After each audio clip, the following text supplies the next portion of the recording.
Hello बच्चों, कैसे हैं आप सब। मैं हूं आराधना, आपकी संस्कृत टीचर, रहती हूं जयपुर में, पढ़ाती हूं आपको। जी हाँ, आपके घर आकर। और ये सामने लिखा हुआ है मेरा व्हाट्सएप नंबर। अगर आप मेरी ऑनलाइन संस्कृत क्लासेस ज्वाइन करना चाहते हैं तो देर मत कीजिए और बस अब ज्वाइन कीजिए। आपका टर्म 1 का रिजल्ट आ चुका है, क्या समस्या है आपको पता चल चुकी है। अब आप मेरी क्लासेस ज्वाइन कर सकते हैं दो तरह से। चाहे तो रेगुलर ट्यूशन क्लासेस, मेरी जो कोचिंग क्लास है उसे ज्वाइन कर लीजिए, या व्याकरण, सिर्फ व्याकरण आपको पढ़ना है तो वह मुझे बता दिए। कुछ 10 क्लासेस आपको लेनी पड़ेंगी और सारे टॉपिक बिल्कुल क्लियर हो जाएंगे, क्रिस्टल क्लियर हो जाएंगे, क्योंकि मेरे पढ़ाने का तरीका बहुत इंटरेक्टिव, इंटरेस्टिंग है। ऐसी ट्रिक्स और टेक्निक से मैं पढ़ाती हूँ कि आपको बहुत जल्दी और बहुत मज़े मज़े में संस्कृत के सारे टॉपिक क्लियर हो जाएंगे। और भाई, अगर अभी तक आपने सब्सक्राइब नहीं किया है तो भाई मेरे चैनल को सब्सक्राइब कीजिए, ठीक है ना। आज हम पढ़ने वाले हैं मणिका पढ़ने वाले बच्चों के लिए, क्लास 10th के बच्चों के लिए, लेसन नंबर 8, तिरुकुरल सूक्ति सौरभम। इसको सही पढ़िएगा, तिरुकुरल। कुरल दो पंक्ति का छोटा सा पद होता है, जैसे दोहे होते हैं ना, दोहा। काल करे सो आज कर, आज करे सो अब, पल में परलय होएगी फेरी करेगो कब, ये दोहा है। ऐसे ही जो छोटा सा कुरल होता है, दो पंक्ति का दोहा होता है। और तिरु शब्द का अर्थ होता है श्री। दक्षिण भारत में आपने सुना है ना, तिरुवनंतपुरम, तिरुपति, तिरु, है ना। तो तिरु का अर्थ होता है श्री, ये एक आदर सूचक संबोधन है। तिरुकुरल सूक्ति सौरभम, ये महाकवि तिरुवल्लुवर हैं, जिनकी ये प्रतिमा है यहाँ पर। तिरुवल्लुवर, वल्लुवर, वल्लुव कहलाते हैं, कहलाता है वीवर, जो कपड़ा बुनता है। इनके परिवार में कपड़ा बुनने का काम होता था, ये वल्लुव थे। आदर देने के लिए इनके नाम के आगे तिरु लगाया गया, तिरुवल्लुवर। ये दक्षिण भारत के सुप्रसिद्ध कवि हुए हैं, जैसे उत्तर भारत के कबीरदास, वे भी कपड़ा बुनते थे और दोहे और चौपाई, दोहों की रचना करते थे, गाते थे। पढ़े लिखे तो थे नहीं, लेकिन सुनने वाले सुन के याद कर रख लेते थे। वैसे ही, जी हाँ, अब मैंने चश्मा लगा लिया, अब हम पढ़ाने के लिए तैयार। वैसे ही तिरुवल्लुवर ने भी तमिल भाषा का वेद माना जाता है इनके काव्य को। चेन्नई नगर से समुद्र तट, चेन्नई नगर का समुद्र तट, समुद्र से तट, षष्ठी तत्पुरुष है। मरीना बीच बहुत मशहूर साफ सुथरा बीच है, अभी दक्षिण भारत की यात्रा में हम देख के आए हैं। तिरुवल्लुवर से प्रतिमा, तिरुवल्लुवर की प्रतिमा को देखकर छात्र आपस में चर्चा करें। वहाँ उनकी खड़ी हुई मूर्ति बनाई हुई है स्टैंडिंग पोजीशन में, बहुत सुंदर भव्य। वहाँ तिरुवल्लुवर की प्रतिमा को देखकर छात्र आपस में चर्चा कर रहे हैं। शारदा, नमिता, संगीता, आदित्य, वैभव, सौम्या, हार्दिक और अधोक्षजः, ये नाम है बच्चों के। नमिते यानी हे नमिता, पश्य पश्य एताम प्रतिमाम, एताम प्रतिमाम का विशेषण, देखो देखो यह मूर्ति देखो। मन्ये कह प्लस अभी, मानता हूँ ये कोई महाकवि हैं। कथम मन्य से, कैसे मानते हो भाई, कैसे पता चल गया। किम न पश्यसी यत अस्य हस्ते तु पुस्तकमेव किंचित विराजते, कि इनके हाथ में तो किताब जैसा कुछ विराजमान है। किम प्लस चित अनुस्वार का पंचमवर्ण बन जाता है, पर सवर्ण संधि है। पुस्तक जैसा कुछ विराजमान है। आदित्य, हाँ हाँ, किमपि लिखती स्म स, कुछ लिख रहे हैं वह। ननु अत्रैव लिखितम, अवश्य यहीं ही लिखा गया है, वही नीचे मूर्ति के नीचे लिखा होगा। एषा खलु महाकवि तिरुवल्लुवरः इति, ये तो निश्चय ही महाकवि तिरुवल्लुवर हैं, महाकवि तिरुवल्लुवरः का विशेषण है। अहो एषः एव महाकवि, यही है महाकवि। येन तिरुक्कुरल इति महान पावनः ग्रंथः रचितः, जिनके द्वारा तिरुक्कुरल नाम का महान और पावन ग्रंथ रचा गया। महान और पावन ग्रंथ का विशेषण है। महानः कोई शब्द नहीं होता है बच्चों, याद रखना। महान, महती, महत, ऐसे रूप होते हैं, पुल्लिंग, स्त्रीलिंग और नपुंसकलिंग है। जिनके द्वारा तिरुकुरल नाम का महान और पावन ग्रंथ रचा गया। इसमें बहुत सुंदर पद हैं, कुरल हैं, जो हमको अच्छी बातों की सीख देते हैं। मम जनकस्तु, जनकः प्लस्तु, मेरे पिता तो प्रतिदिन ही इसका पाठ करते हैं, हार्दिक कह रहा है। तेन तो अधिकांश पद्यानी कंठस्थी कृतानी, उन्होंने तो अधिकांश पद्य कंठस्थ कर लिए, लर्न, रट, याद है उनको, सुना सकते हैं। कंठस्थ करना, कंठे स्थित यह स, कंठ में स्थित हैं जो, तो ये तो बहुवचन है। अहो स्मरामी, अधोक्षजः कहता है, अरे मुझे याद है। अस्माकम संस्कृत पुस्तके, तू हमारी संस्कृत की किताब, संस्कृतस्य पुस्तके, षष्ठी तत्पुरुष, इसी ग्रंथ के कुछ पद्य संस्कृत भाषा में अनुवाद करके दिए गए हैं। संस्कृत भाषा से अनुवाद करके प्रदत्तानि दिए गए हैं, अनुवाद करके। तरी अवश्यमेव पठिष्यामः, तो फिर अवश्य ही पढ़ेंगे उस पाठ को। ज्ञान वृद्धिम च करिष्यामः, और ज्ञान वृद्धि करेंगे, ज्ञान से वृद्धि। षष्ठी तत्पुरुष में कहती हूँ ना, षष्ठी तत्पुरुष के बहुत उदाहरण आते हैं। और पढ़ेंगे और ज्ञान की वृद्धि करेंगे। आगे बढ़िए, ये लीजिए, अब ये आ गए कुरल। पाठ के बाद में इसका तमिल भी, हिंदी देवनागरी लिपि में इसका तमिल वर्जन भी लिखा हुआ है, पढ़िएगा। तमिल बहुत अच्छी भाषा, संस्कृत से भी प्राचीन भाषा है। क्यों? क्योंकि इसमें लिखित जो साहित्य मिलता है वो संस्कृत के वेदों से भी प्राचीन माना जा चुका है। पिता यच्छति पुत्राय बाल्ये विद्याधनं महत्, पिता अस्य किं तपः तेपे इत्युक्तिः तत्कृतज्ञता इति प्लस उक्तिः विसर्ग का सा हो गया। तत् तस्य कृतज्ञता यहाँ षष्ठी तत्पुरुष है और यहाँ तल प्रत्यय है। पिता देता है पुत्र को बचपन में, बाल्यकाल में, बचपन में महान विद्याधन। हमारे पेरेंट्स ने हमको जो उपहार में दिया है ना, विद्या, जिसके कारण आज तक मैं आपके सामने बैठी हुई हूँ, ये अमूल्य धन है। विद्याधन महत, महत विद्याधनम का विशेषण है, मैंने अभी थोड़ी देर पहले बताया था आपको। महान पुल्लिंग है, महती स्त्रीलिंग है, महत नपुंसकलिंग है। धनम नपुंसकलिंग है, इसलिए उसका विशेषण महत भी नपुंसकलिंग है। पिता पुत्र को बचपन में महान विद्याधन देते हैं, ऐसा धन जैसे कोई चोर नहीं चुरा सकता, भाई नहीं बांट सकता, भारी नहीं है, खर्च करने से बढ़ता है, जानते हो ना। इसके पिता ने, इसके यानी पुत्र के, किम तपहस्ते पे, कितनी साधना की, कितना परिश्रम किया, आपके कोचिंग की फीस जुटाना, ध्यान रखना, सब कुछ सब पेरेंट्स करते हैं। आप पेरेंट्स बनेंगे तो आप भी करेंगे। कितनी साधना की, इति उक्ति, ऐसा कथन ही, तस्य कृतज्ञता, उसकी कृतज्ञता है। मतलब हम अपने पेरेंट्स ने जो हमारे को लिए जो कुछ किया है, हम उसको चुका नहीं सकते। बड़े होके जब हम कमाने लगे तो ये नहीं, ये लीजिए 5 लाख का चेक, ये आपने खर्चा किया था, लीजिए वापस 10 लाख 15 लाख, नहीं। हम कुछ भी करके हमारे पेरेंट्स के उपकार को नहीं चुका सकते हैं। अगर हम थैंकफुल होते हैं, कृतज्ञ होते हैं, तो बस इतना ही काफ़ी है। तो इनके लिए पिता ने कितनी साधना की, ये कहना ही, इति कथन, इति उक्ति ही, ऐसा कथन ही उसकी कृतज्ञता है। तस्य कृतज्ञता षष्ठी तत्पुरुष है, और कुछ नहीं करना है, बस थैंकफुल होना है हमको, उसकी कृतज्ञता है। इति प्लस उक्ति ही, उक्ति ही विसर्ग का सा हो गया। इति प्लस उक्ति ही प्लस तत्कृतज्ञता। तपः प्लस ते पे, यहाँ भी सत्व संधि हो रही है। अवकृता यथा चित्ते तथा वाचि भवेद् यदि, तदेव आहु महात्मानः समत्वम् इति तथ्यतः। अवकृता, न वक्रता, न तत्पुरुष समास है, वक्र प्लस तल, तल प्रत्यय।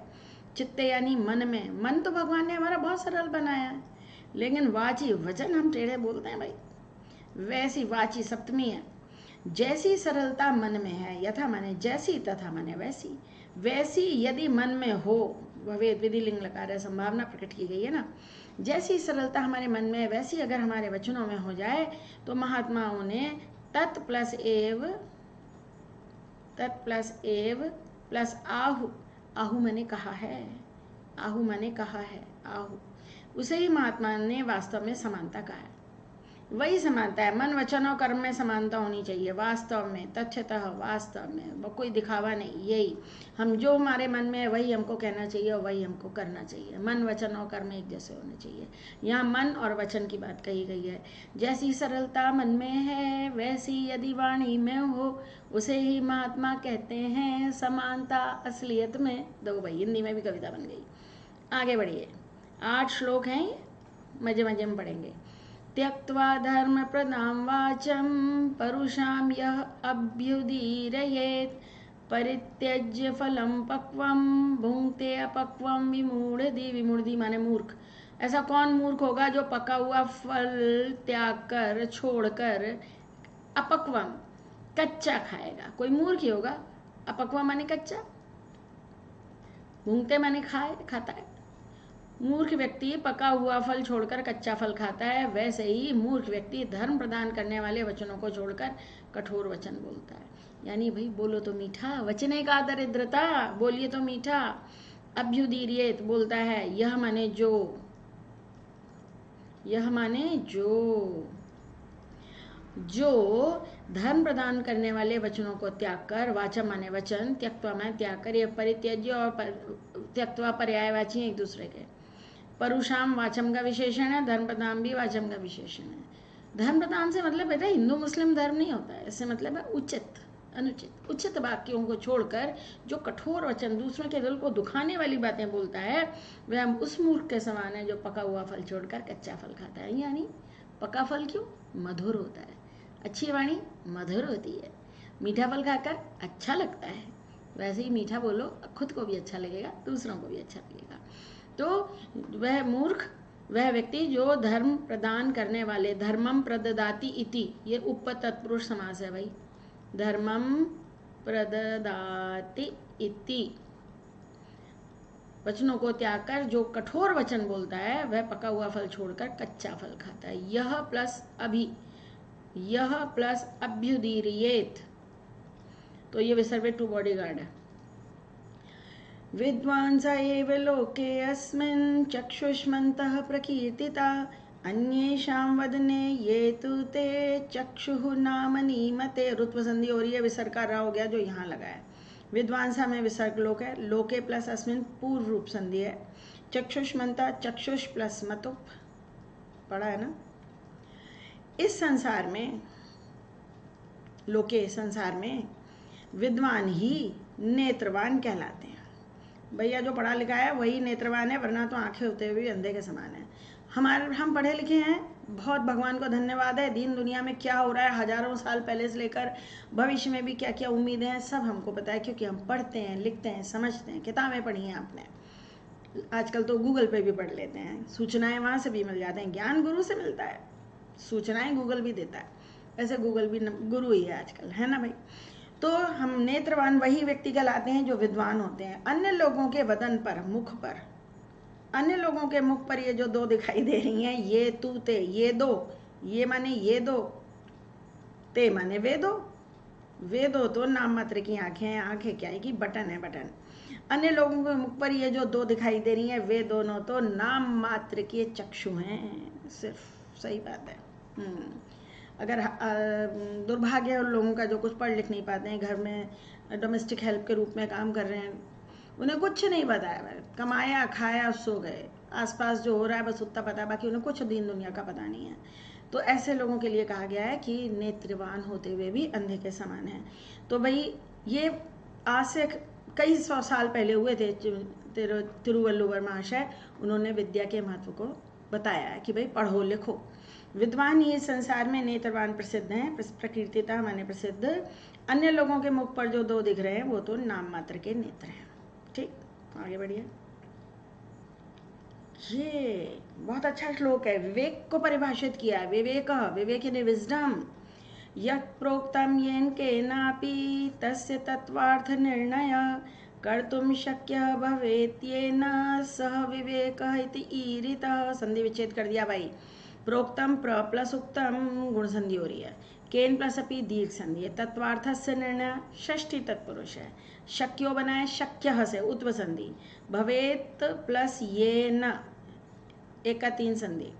वह सह और विवेक में विसर्ग लोप। इति प्लस ईरितः, ईरितः माने कहा गया, उसे विवेक कहा गया है। किसे विवेक कहा गया? बुद्धि तो सबके पास होती है, विवेक सबके पास नहीं होता है। जो बात कही जा रही है उसका असली मतलब क्या है?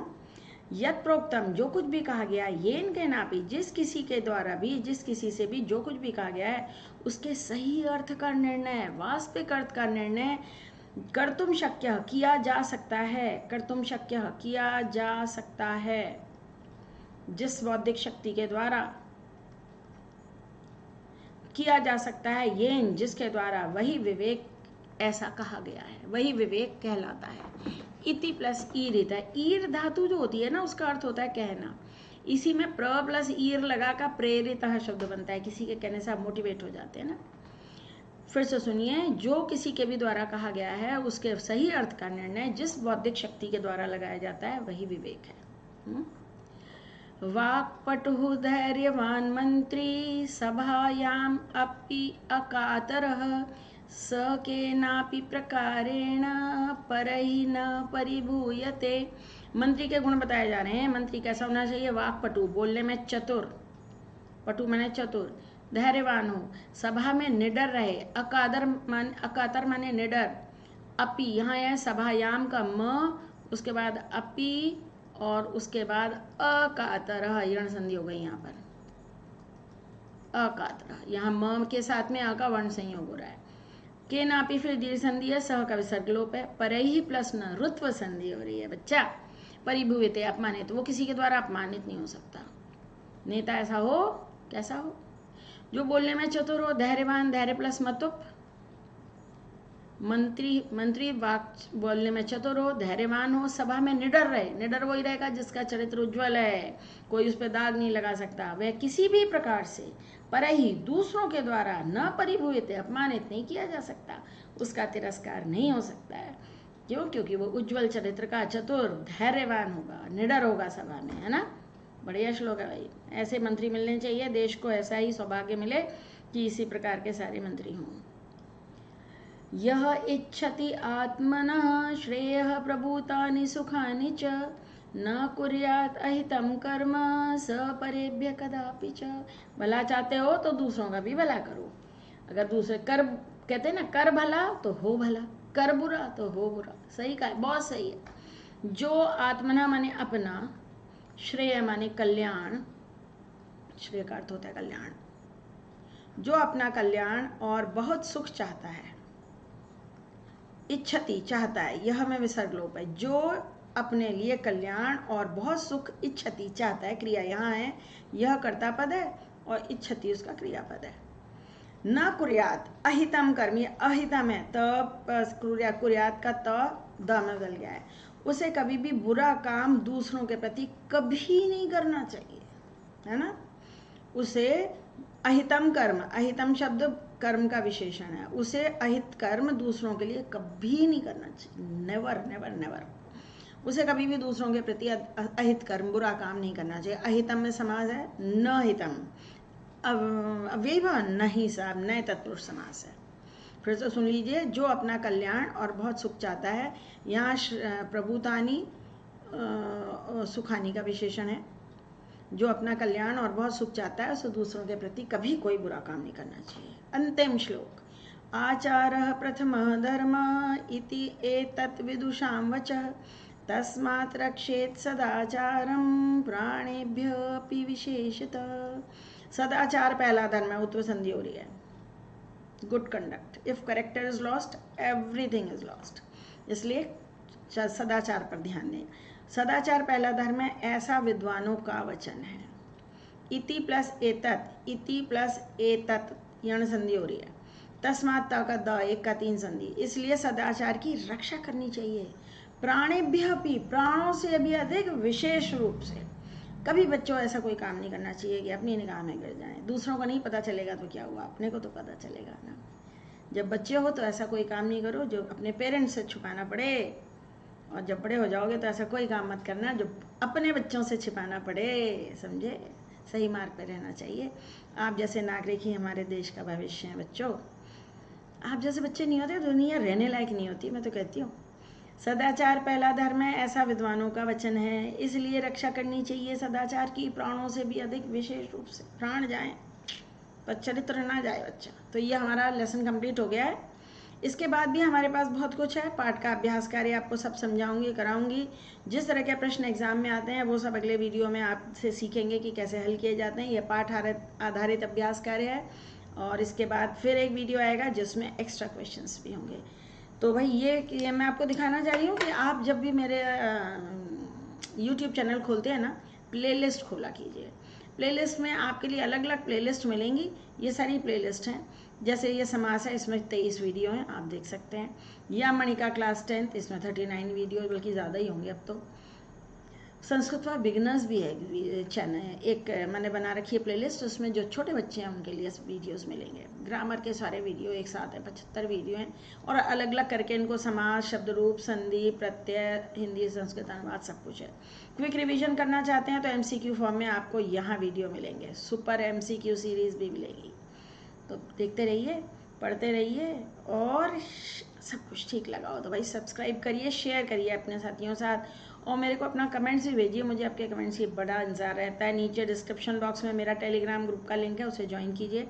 आपको जो भी प्रश्न पूछने हो please please please Telegram group पर पूछिए, अलग से व्हाट्सएप पर या अलग से टेलीग्राम पे मत पूछिए, वहाँ मैं उत्तर नहीं दूंगी। बच्चे अपना नाम तक नहीं बताते हैं और झट से एक क्वेश्चन बड़ा सा भेज दिया, मैम ये 2 पत्र हैं, इनके आंसर बता दीजिए। This should not be done. ये तरीका नहीं है ना बड़ों से कुछ पूछने का। अपना नाम हम तो बताओ, टेलीग्राम ग्रुप पे कम से कम आपका नाम दिखता है तो मुझे पता चलता है हाँ कौन पूछ रहा है। तो वहाँ प्रश्न पूछिए और ग्रुप पर पूछिएगा, एक पूछे सबका भला हो। तो बस पढ़ते रहिए, आगे बढ़ते रहिए। बाय बच्चों।